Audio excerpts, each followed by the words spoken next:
Hi everyone, I hope कि आप सब खैरियत से होंगे। आज फिर से एक नई स्टोरी के साथ आपकी दोस्त हाजिर है। आज जो स्टोरी मैं आपके लिए लाई हूँ, ये स्टोरी बहुत ही ख़तरनाक है। ये कहानी आपके रोंगटे खड़े कर देगी। जब ये स्टोरी मैं रिकॉर्ड कर रही थी, आप यकीन कीजिएगा डर के मारे मेरे गूज़बम्स आ रहे थे। और ये स्टोरी अकेले में रिकॉर्ड करना मेरे लिए सबसे मुश्किल टास्क था। रात के 12 बजे जब सब सो रहे हों, ऐसे में अकेले में इतनी खौफनाक कहानी रिकॉर्ड करना किसी को भी डरा सकता है। खैर, ये कहानी हमारे साथ सामिया ने शेयर की है, तो चलिए देर ना करते हुए सामिया की ये कहानी सुनते हैं। आपी, मेरा ताल्लुक़ एक मिडिल क्लास फैमिली से था। 10th स्टैंडर्ड में ही मुझे लॉरियल पेरिस की तरफ से एक स्कॉलरशिप ऑफ़र हुई थी और तभी मेरे पेरेंट्स ने मुझे आगे की पढ़ाई करने के लिए अमेरिका भेज दिया था। मेरे कई कज़िन वहाँ पहले से ही रह रहे थे और उनको देखकर ही मुझे भी बाहर भेज दिया गया। आप ही, दूसरे मुल्क में रहना बिल्कुल भी आसान नहीं होता है, और ख़ास तौर पर तब जबकि आप अपनों से दूर हों। बहुत दिन तक तो वहाँ मेरा दिल ही नहीं लगता था। सारा वक्त हॉस्टल रूम में ही अकेली पड़ी रहती थी और फिर कुछ वक्त के बाद वहाँ मेरी एक दोस्त बन गई। अमूमन वहाँ सभी लोग छोटे छोटे काम किया करते थे।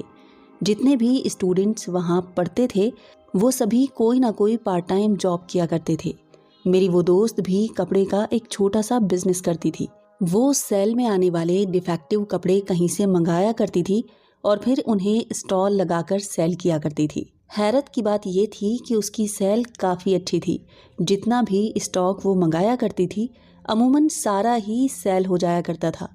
आपी, जो आज मैं आपके साथ वाक़या शेयर कर रही हूँ, ये मेरी उसी दोस्त से जुड़ा है जिसका नाम हैज़ल था। ये बात सन 2005 की है। तब मैं ग्रेजुएशन में थी। मैं और हैज़ल सेम क्लास में थे। हॉस्टल में भी हम लोग सेम रूम ही शेयर किया करते थे। मैंने आपको बताया था ना कि हैज़ल कपड़े का बिज़नेस किया करती थी। उसका किसी थर्ड पार्टी से कॉन्टेक्ट था जहाँ से वो कपड़ा मंगाया करती थी, और वो कपड़ा लेने के लिए हमें रात में स्टेशन जाना पड़ता था। ये हम लोग का हर महीने का रूटीन था। कभी कभी तो हमारी पूरी रात बाहर ही गुजर जाती थी। एक बार होता क्या है कि हैज़ल को ऑर्डर रिसीव करने के लिए जाना था और हमें 3 बजे तक स्टेशन पहुंचना था। रात के 3 बजे तक। वो दिवाली की रात थी। अमूमन घर के बड़े दिवाली की रात को घर से बाहर निकलने के लिए मना करते हैं।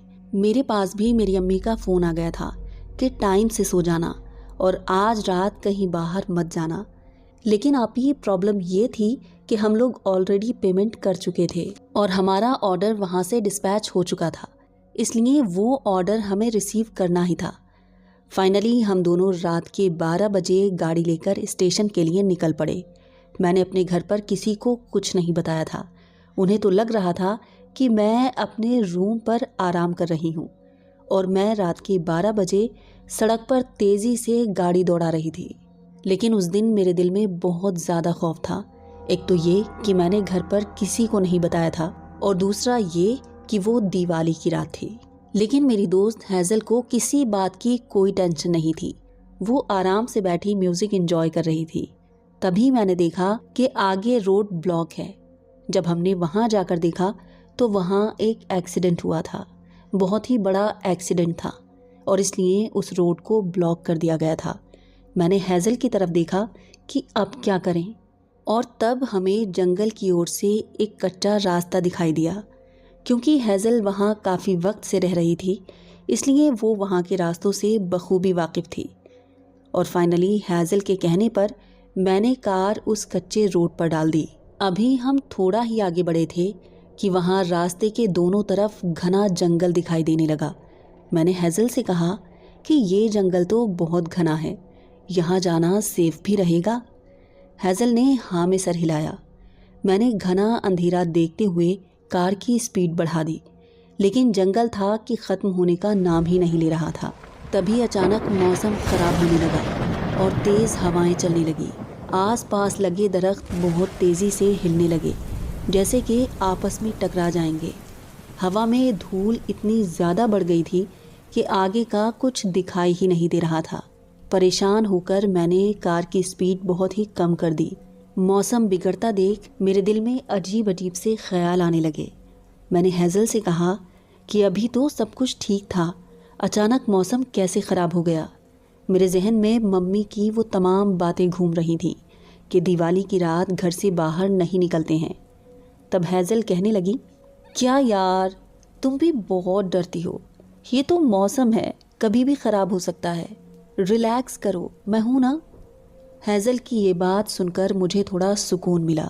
लेकिन उस रात हम दोनों एक ऐसे रास्ते पर चल रहे थे जहाँ दोनों तरफ घना जंगल था और दूर दूर तक कोई आता जाता नज़र नहीं आ रहा था। और ऊपर से उस सड़क पर इतने गड्ढे थे कि ड्राइव करना बहुत ही मुश्किल हो रहा था। चारों तरफ घना अंधेरा था और तभी आसमान से तेज़ी से बिजली चमकी जो हम दोनों की आंखों में कौंध गई।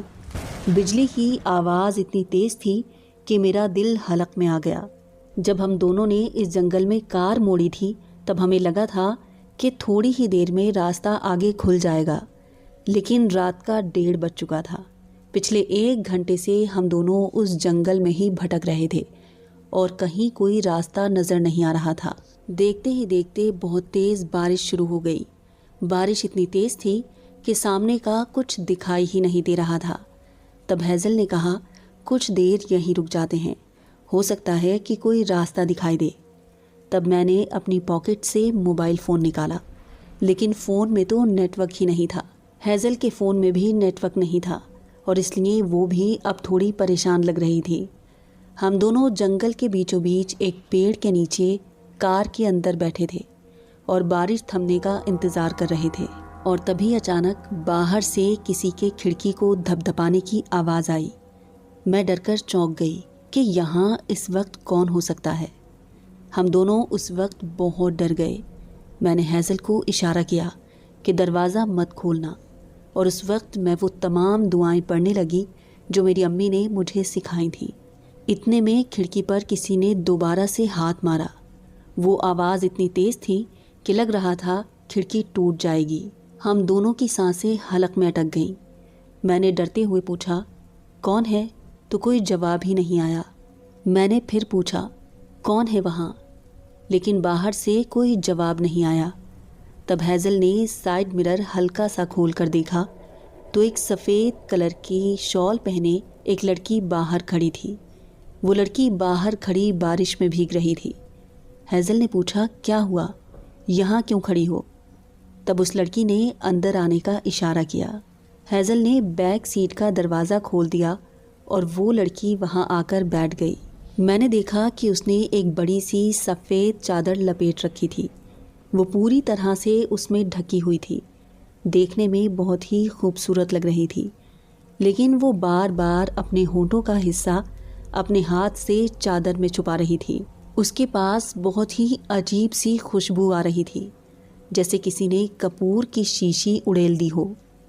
पूरी गाड़ी में अजीब सी महक बैठ गई। उस खुशबू से मेरा दिमाग बंद हुए जा रहा था। लेकिन गाड़ी में एक और इंसान के आ जाने से हम दोनों की घबराहट अब थोड़ी कम हो गई थी। हैज़ल ने उस लड़की से पूछा, इतनी रात को यहाँ अकेले क्या कर रही थी? तब उसने बताया कि वो पास में ही रहती है, जंगल में पीछे की ओर उसका मकान है, उसे बस थोड़ा आगे जाना था। काफ़ी देर से वो यहाँ खड़ी सवारी का इंतज़ार कर रही है, लेकिन कोई सवारी ही नहीं आई। मैंने महसूस किया कि वो बहुत ही कम लफ्ज़ों में अपनी बात कह रही थी। अचानक कार के अंदर बहुत तेज़ ठंड बढ़ गई। हमें लगा कि बारिश ने मौसम बदल दिया है। हालत ये हो गई कि मेरे ठंड के मारे दांत कटकटाने लगे। हैज़ल और मैं हम दोनों ठंड से काँप रहे थे, लेकिन वो लड़की बिल्कुल खामोश बैठी थी, जैसे कि उसे सर्दी ही नहीं लग रही हो। हम दोनों ने अपने अपने जैकेट्स पहन लिए। हैज़ल उस लड़की से इस एरिया के बारे में पूछने लगी कि वो यहाँ कब से रह रही है। तब उसने कहा, पिछले 100 सालों से। हम दोनों ये सुनकर शॉक्ड हो गए। तब उस लड़की ने कहा, मेरे दादा ने ये घर ख़रीदा था और तब से हमारा पूरा परिवार यहीं रहता है। हैज़ल अभी उस लड़की से बात ही कर रही थी। इसी बीच मैंने महसूस किया कि बारिश थोड़ी कम हुई है। बारिश को कम होता देख मैंने कार स्टार्ट की, लेकिन कार का इंजन तो बिल्कुल ठंडा पड़ चुका था। कार तो स्टार्ट ही नहीं हो रही थी। मैं बार बार चाबी घुमाती, लेकिन गाड़ी का इंजन पूरी तरह से ठंडा पड़ चुका था। मैं और हैज़ल परेशान हो गए। तब हैज़ल ने कहा, रुको, मैं बाहर जाकर देख कर आती हूँ कि क्या प्रॉब्लम है। मैंने हैज़ल से कहा, अकेले बाहर मत जाओ, मुझे ठीक नहीं लग रहा, मैं भी तुम्हारे साथ चलती हूँ। तब हैज़ल ने कहा, तुम यहीं रुको, मैं देखती हूँ। लेकिन अचानक एक तेज़ आवाज़ के साथ कार स्टार्ट हो गई और हम दोनों ने चैन की सांस ली। अब मैं कार स्लो स्पीड पर चला रही थी, क्योंकि बारिश से रास्ता बहुत ही ख़राब हो गया था। जो डर मुझे पहले लग रहा था, बारिश के रुकने से अब सब नॉर्मल लग रहा था। और तभी अचानक मेरी नज़र रियर व्यू मिरर पर पड़ी, तो उसमें बैक सीट का रिफ्लेक्शन साफ दिखाई दे रहा था। लेकिन वो लड़की जो कार की बैक सीट पर बैठी थी, वो तो उसमें दिखाई ही नहीं दे रही थी। मैं चौंक गई। मैंने कनखियों से पीछे की सीट की तरफ देखा तो वो लड़की वहीं बैक सीट पर मौजूद थी, लेकिन मिरर में वो लड़की दिखाई ही नहीं दे रही थी। डर के मारे मेरे हाथ कांपने लगे और मुझे लगा कि स्टीयरिंग मेरे हाथ से छूट जाएगा। ड्राइवर की सीट के ऊपर जो शीशा लगा होता है, मैं उसमें उसे देखने की बराबर कोशिश कर रही थी, मगर वो उसमें दिखाई ही नहीं दे रही थी। अब मैं समझ चुकी थी कि वो कोई आम लड़की नहीं है, बल्कि वो कोई छलावा है। इतनी ठंड में मेरे माथे पर पसीने की बूंदें साफ दिखाई दे रही थी। समझ नहीं आ रहा था कि क्या करूं। अगर मैं हैज़ल से कुछ भी कहती हूं तो वो लड़की जान जाती कि हम समझ चुके हैं कि वो इंसान नहीं है। इसलिए मैंने अपना दिल मजबूत कर कर ड्राइविंग जारी रखी। मैंने कनखियों से फिर से उसे देखा। वो लड़की अपनी आंखें बंद किए पीछे सीट पर टेक लगाए बैठी थी। तब मैंने हैज़ल को थोड़ा इशारा देने के लिए उस लड़की से पूछा, आपको कहाँ उतरना है? तब उस लड़की ने कहा, बस थोड़ा आगे। उस वक्त मुझे लगा कि आज की ये रात हमारी आखिरी रात है। मुझे इस बात का बहुत अफसोस था कि मैंने अपने घर वालों की बात नहीं मानी थी। मुझे रह रहकर पछतावा हो रहा था कि काश मैंने उनकी बात मान ली होती तो आज मैं इस हाल में ना होती।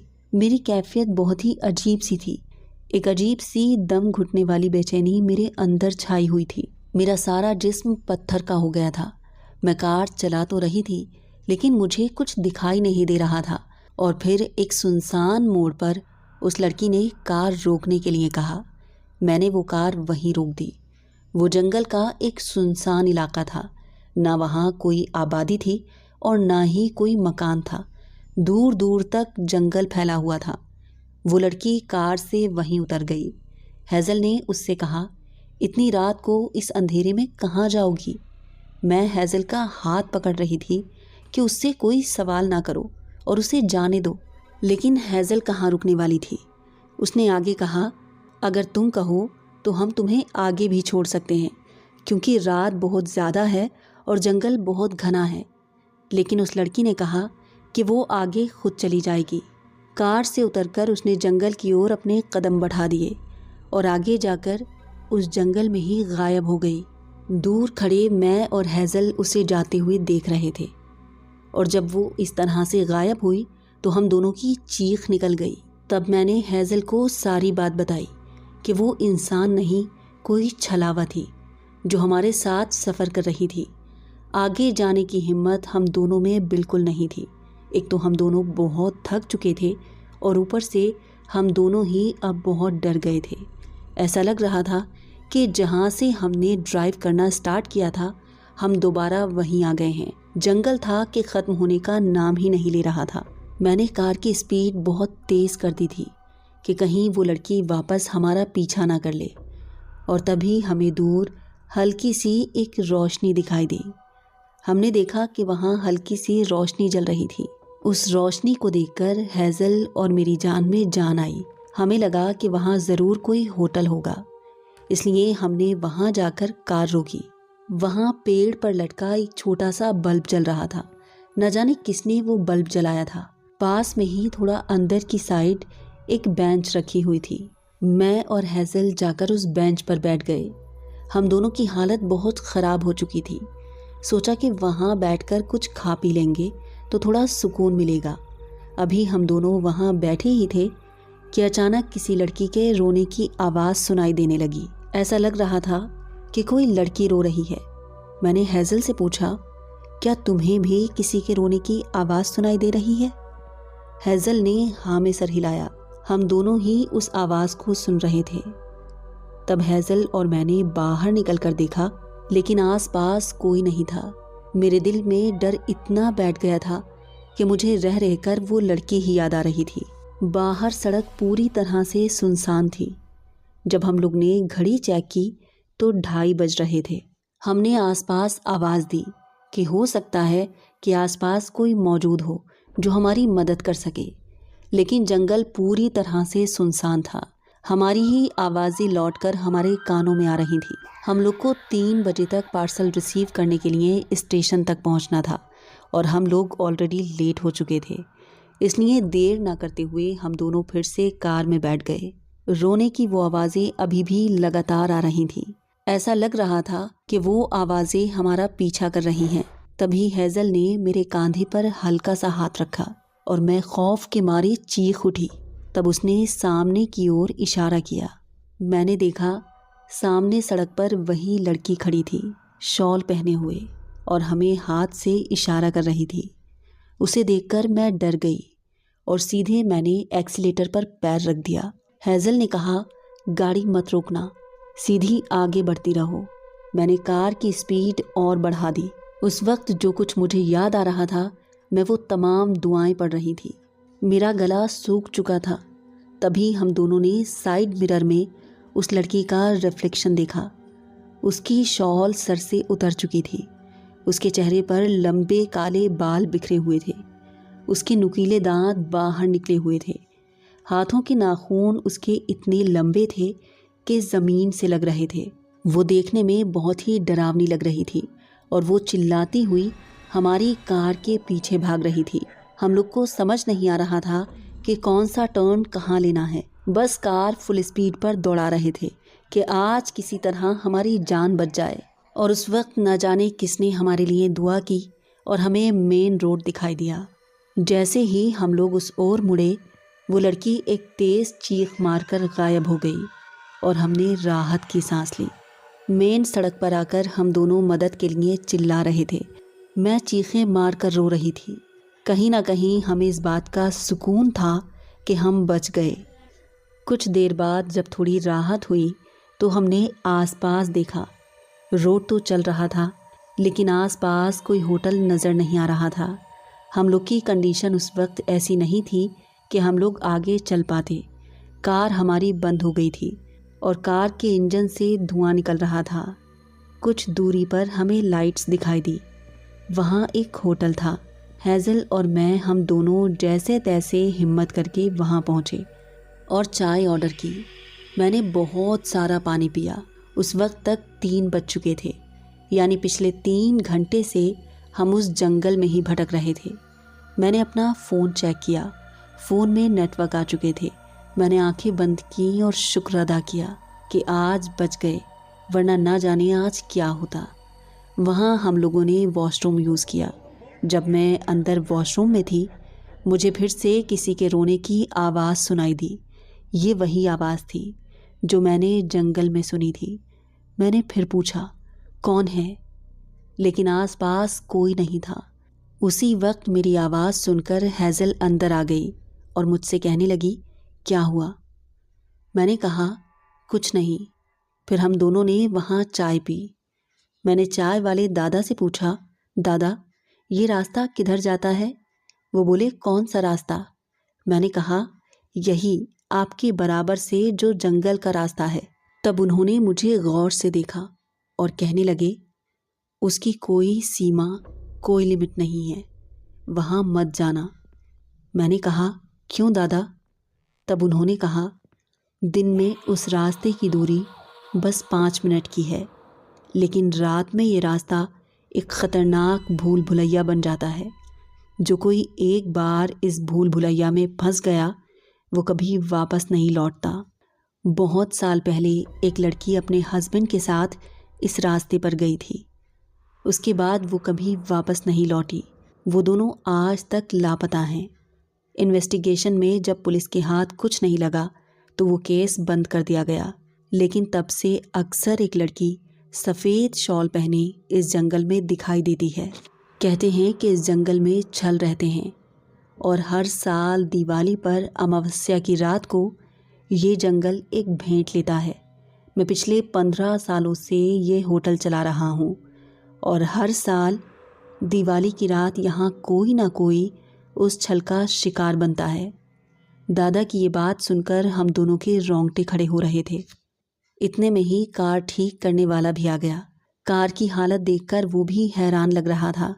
अचानक कार का इंजन बैठ चुका था।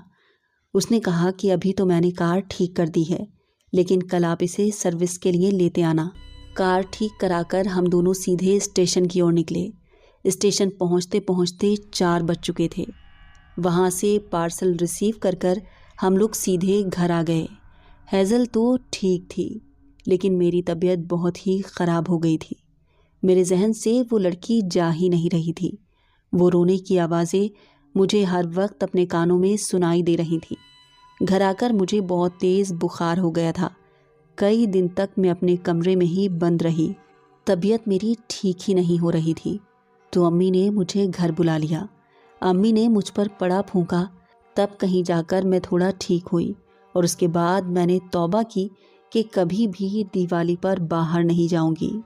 आज इस हादसे को 15-20 साल गुजर चुके हैं। मेरी दोस्त हेज़ल, जो उस वक्त अपना छोटा सा कपड़े का एक बिज़नेस किया करती थी, आज वो एक कंपनी की मालिक है। अभी आज भी जब कभी मुझे उस हादसे की याद आ जाती है तो मेरे रोंगटे खड़े हो जाते हैं।